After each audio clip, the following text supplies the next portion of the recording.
Very good morning. দেখতেই পাচ্ছ আজকে আমি সকাল সকাল গাছ থেকে লাউ পেড়ে এনেছি। আজকে তোমাদের সাথে শেয়ার করব একটা দারুণ রেসিপি।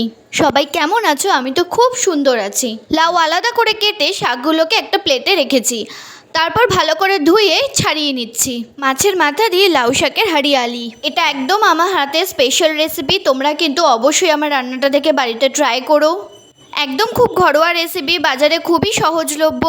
তোমরা প্লিজ বাড়িতে একবার ট্রাই করো। মাছের মাথা ভালো করে ধুয়ে তাতে নুন হলুদ মাখিয়ে নিচ্ছি।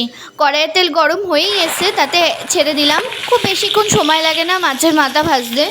ভালোভাবে উল্টে পাল্টে ভেজে নিচ্ছি। আমি যদি বাড়িতে কোনো নতুন রেসিপি ট্রাই করি, তোমাদের সাথে শেয়ার করার লোভ আমার খুব বেড়ে যায়। দেখো, কথা বলতে বলতে আমার মাছের মাথা ভাজা রেডি।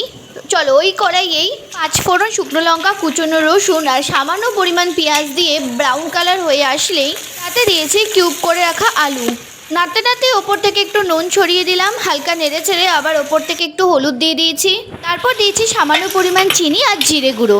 ওপর থেকে সেই ভেজে রাখা মাথাটা দিয়ে দিয়েছি। ভেঙে নিচ্ছি যাতে সবার পাতে একটু একটু করে পড়ে। গরম ভাতের সাথে দুপুরবেলা কিন্তু অনেক জমে যাবে। আর দিয়েছি ওপর থেকে কেটে রাখা লাউ শাক। দেখো দেখতে কত সুন্দর লাগছে, কালারটাও অসাধারণ এসেছে আর গন্ধও খুব সুন্দর বেরিয়েছে।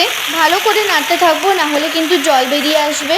তোমাদের যদি কোনো স্পেশাল রেসিপি ট্রাই করার থাকে অবশ্যই আমাকে জানিও, আমি অবশ্যই চেষ্টা করব তোমাদের সাথে শেয়ার করার। জল দিয়ে সামান্য পরিমাণ সেদ্ধ করে নিচ্ছি, না হলে আলু কিন্তু কাঁচা থেকে যাবে। তোমরা কে কোথা থেকে আমার ভিডিও দেখো প্লিজ আমাকে কমেন্ট করে জানিও, আমারও খুব জানতে ইচ্ছা হয়। আর ওপর থেকে দিয়েছি কয়েকটা কাঁচা লঙ্কা। তোমরা যে যেমন ঝাল খাও তেমন ঝাল দেবে। দেখো জল কিন্তু এখনও শোকায়নি, যতক্ষণ না শোকাবে ততক্ষণ অবধি নাড়তে থাকবে।